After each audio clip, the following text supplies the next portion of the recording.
Hello বন্ধুরা, আপনারা কি কখনো জানেন বাংলাদেশে এমন একটি গ্রাম রয়েছে যেই গ্রামের প্রত্যেকটি বাড়িতেই রয়েছে ফার্নিচার বানানোর কারখানা। এমনকি গ্রামটি মানুষের কাছে পরিচিত পেয়েছে ফার্নিচার গ্রাম নামে।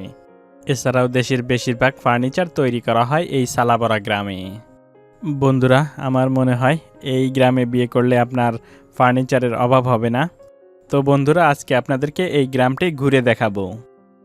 সাথে আছি আমি Fardin. Welcome to our new blog.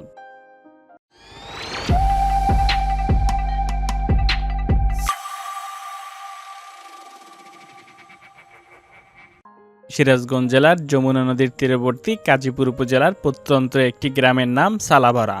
গ্রামের প্রত্যেকটি বাড়িতেই দেখা যায় আসবাবপত্র তৈরির ব্যস্ততা। কেউ কাঠ কাটছেন এবং কেউকে দেখা যায় পাহাড়ি রঙের নকশা ফুটিয়ে তুলছেন এই কাঠের উপরে। এরকম দৃশ্য গ্রামের প্রতিটি বাড়িতেই। এই গ্রামের বেশিরভাগ মানুষ আসবাবপত্র ব্যবসায়ের সাথে জড়িত বলে এই গ্রামটি সবার কাছে পরিচিত পেয়েছে ফার্নিচার গ্রাম নামে। প্রিয় দর্শক বন্ধুরা, দেখতে পাচ্ছেন একটা ঘরে আমরা প্রবেশ করেছি। দেখেন এই ঘরে অনেক ধরনের ফার্নিচার বানিয়ে রেখেছে।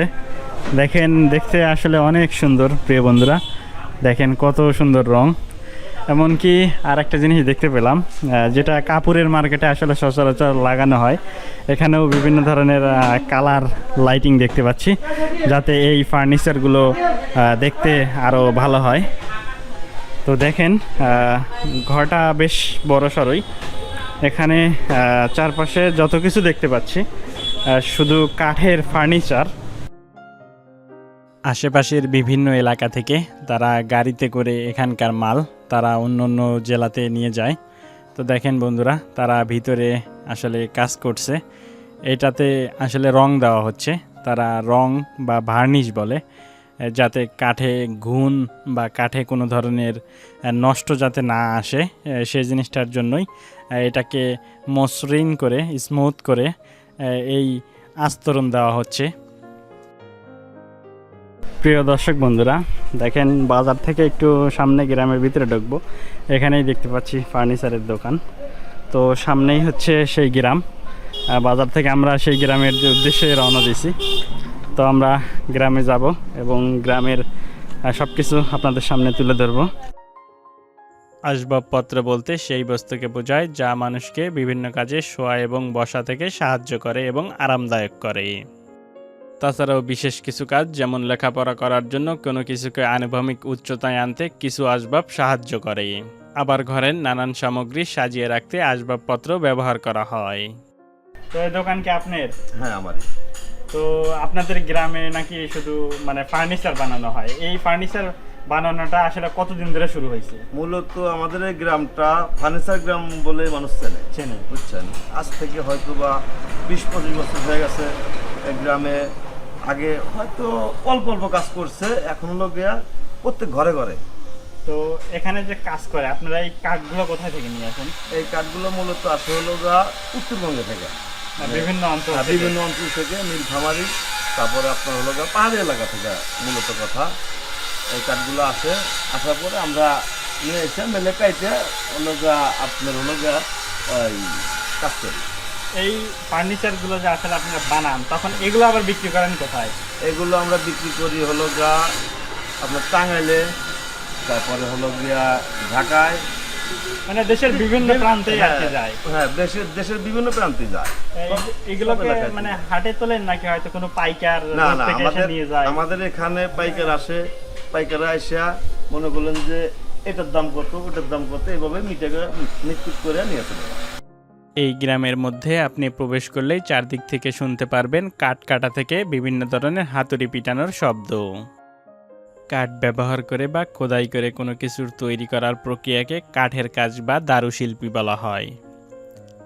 যারা কাঠের কাজ করে তাদেরকে বলা হয় ছুতার বা কাঠমিস্ত্রি। মানব সভ্যতার শুরু থেকেই যে সমস্ত উপকরণ ব্যবহার করা হয়েছে তার মধ্যে কাঠ বা কাষ্ঠ অন্যতম। এরকম অন্য অন্য উপকরণের মধ্যে রয়েছে মাটি, পাথর এবং বিভিন্ন প্রাণীর হাড়, চামড়া ইত্যাদি। মানব সভ্যতার অগ্রগতি কাঠের কাজের দক্ষতার বা দারুশিল্পের সাথে ঘনিষ্ঠভাবে জড়িত। সর্বপ্রাচীন কাঠের যন্ত্র ছিল লাঠি। এরপরেই আসে বর্ষা এবং অন্যান্য শিকারের যন্ত্রপাতি। নব্যপ্রস্তর যুগ থেকেই কাঠ খোদাই করে পাত্র হিসাবে ব্যবহার করা হয়। প্রিয় দর্শক বন্ধুরা, আমরা আরও একটি দোকানে প্রবেশ করছি। দেখতেই পাচ্ছেন অনেক সুন্দর আলমারি ফার্নিচার বানিয়ে এখানে আসলে রেখে দেওয়া হয়েছে। দেখেন কত সুন্দর প্রিয় বন্ধুরা, একদম সবগুলো ডিজাইন তারা হাতে করেছে। এই গ্রামের বাজারে বা এই গ্রামে আপনারা আসলে চারদিকে শুধু এগুলোই দেখতে পারবেন প্রিয় বন্ধুরা। দেখেন সব জায়গায় শুধু ফার্নিচার আর ফার্নিচার।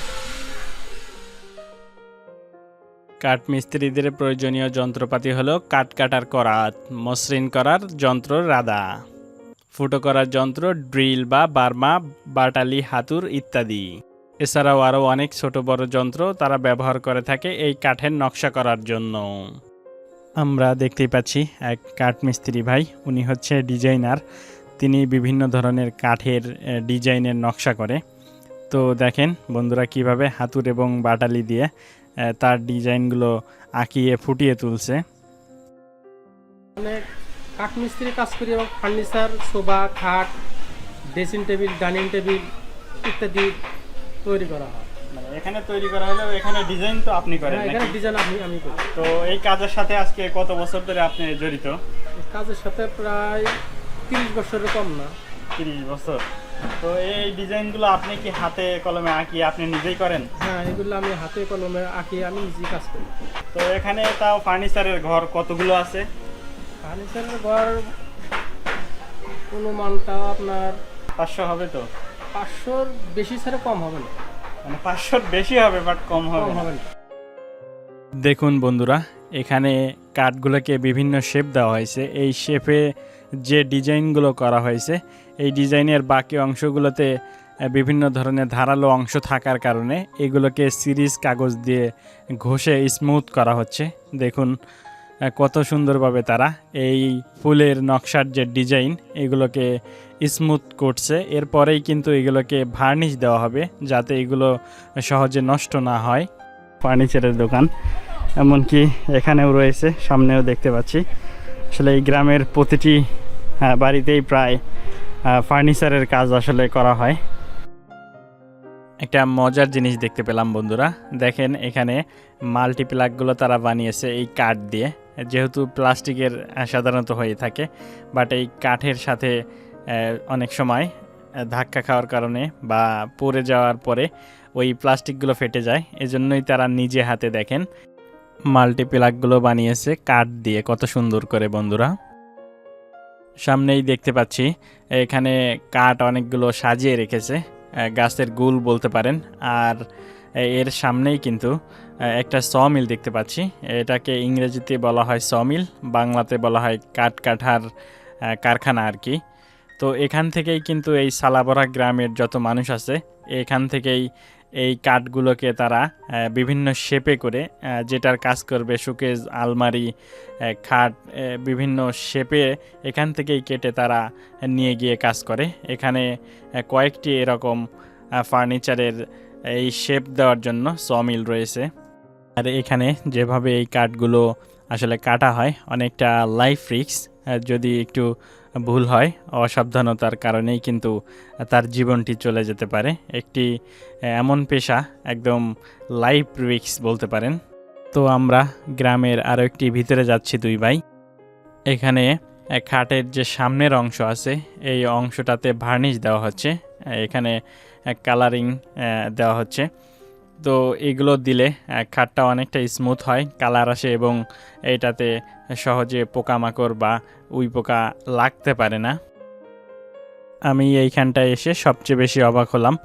এখানে এসে দেখতে পাচ্ছি বন্ধুরা, এখানে এই খাটের ডিজাইন করা হচ্ছে মেশিনে, একদম সম্পূর্ণটাই মেশিনে। দেখেন প্রিয় বন্ধুরা, এখন টেকনোলজি কত উন্নত, এই খাটের ডিজাইন পর্যন্ত এখানে আসলে করা হচ্ছে। এই খাটের যে ডিজাইনটা করা হবে এটার ফরম্যাটটা যদি আপনি ডিজাইন রেডি করে কম্পিউটার দিয়ে একে ওই ডিজাইনের ফরম্যাটটা একে দিয়ে অ্যাক্সেস দেন, তাহলেই কিন্তু সেইভাবে সেই ডিজাইনগুলোকে ফুটিয়ে তুলবে। একদম এই মেশিনটা 3D প্রিন্টারের মতো।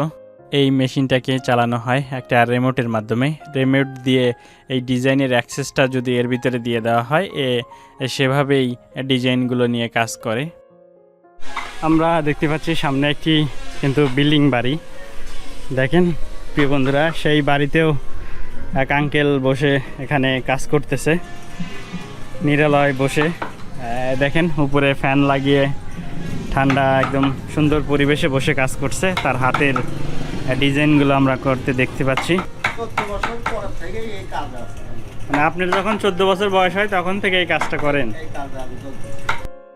দেখুন বন্ধুরা, ছোট থেকে আসলে বড়, একটু আগেই একটি মুরব্বিকে দেখতে পেলাম, এখানে দেখতে পাচ্ছি ছোট এক বাচ্চা এখানে কাজ করছে। আসলে এই গ্রামের প্রত্যেকটি মানুষই একদম কঠোর পরিশ্রমী। দেখেন এখানে ফার্নিচারগুলোকে তারা বানিয়ে এটাতে আবারও সিরিঞ্জ দিয়ে ঘষছে। দেখেন তারা কত সুন্দরভাবে এই ফার্নিচারগুলো বানিয়েছে। আমি আপনাদেরকে ব্যক্তিগতভাবে একটা রিকমেন্ড করব, আপনারা এই সিরাজগঞ্জ জেলার কাজীপুর উপজেলার এই সালাভরা গ্রামে বিয়ে করবেন। বিয়ে করলে এই বাড়ির যত আসবাবপত্র আছে, ফার্নিচার আছে, এগুলো আপনারা এই শ্বশুর বাড়ি থেকেই পাবেন। এখানে দেখতে পাচ্ছি এক মুরব্বী চাচা, উনি বিভিন্ন ধরনের শোকেস, আলমারি, ওয়ারড্রোব, তারপরে খাট থেকে শুরু করে সোফা সেট থেকে শুরু করে যে সমস্ত ফার্নিচার আছে সেগুলোর পায়া মানে তৈরি করে উনি। দেখেন কত সুন্দরভাবে মেশিনের সাহায্যে ডিজাইনগুলো করতেছে। প্রিয় দর্শক বন্ধুরা, আমরা ফার্নিচার গ্রামের কুনকুনিয়া যে বাজারটা আছে, এটা হচ্ছে কাঠের বাজার। আমরা এখানে অবস্থান করছি। দেখেন চারপাশে শুধু কাঠ আর কাঠ, কাঠ এবং কিছু দোকানও আছে যেখানে ফার্নিচার বিক্রি করা হয়।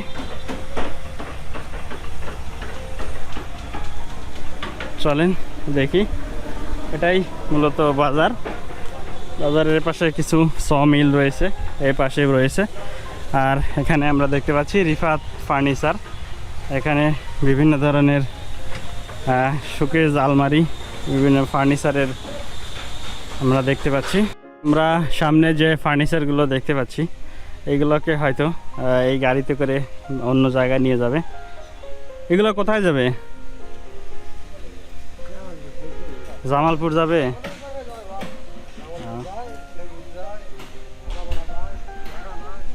বুঝতে পারছি। প্রিয় বন্ধুরা দেখেন, এই আশেপাশে থেকে এইগুলোকে নিয়ে আসা হয়েছে। এইগুলোকে এখন এই গাড়ি ভর্তি করে পাইকাররা বা হয়তো অনেকে কিনতেছে, এগুলোকে দেশের বিভিন্ন জায়গায় যার যার গন্তব্যে নিয়ে যাবে।